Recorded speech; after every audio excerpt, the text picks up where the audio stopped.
ప్రేమ అంటే ఏంటి చెప్పిన, చచ్చిపోయే వరకు చెయ్యి వదలకుండా ఉండడు. ఉన్నాయి పరిస్థితులు మారిపోతారు, కరెన్సీకి మారిపోతారు, వ్యక్తులు పరిచయలకు మారిపోతారు, రకరకాల విషయాలకు మారిపోతారు.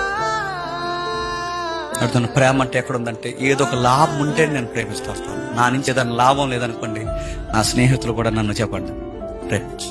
అందుకే సొసైటీలో అంటున్నాడు ప్రేమ పూర్తిగా కనుమరుగైపోద్ది. ఎక్కడ మీరు చూడండి, నిజాయితీగా ఉన్న పర్సన్స్ చూపించండి, ఏళ్ళు మీకు కనబడదు. ఎక్కడో తక్కువ నిజాయితీగా ఉన్న అక్కడక్కడ కనబడతారండి. మీకు ఎక్కడైనా నిజాయితీతో ప్రేమించాలన్నారని చూపించండి, ఎక్కడ మీకు కనబడదు. మీరు ప్రేమగానే వెంటనే పార్కుల దగ్గర పోకండి. నేను ప్రేమగానే అన్ని సెక్టార్లో ఉన్న ప్రేమ కోసం మాట్లాడు. మనం బాధపడతామని మనకు వ్యతిరేకంగా పని చేయకుండా మన కొరకు నిలబడే స్నేహితులు లేరు.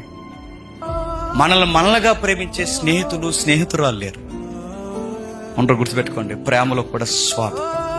ఇవన్నీ ఎందుకు ప్రభు అంటే, క్రమం పోతాది చెప్పండి, అక్రమం విస్తరిస్తుంది, ప్రేమ రోజు చెప్పండి చల్లగా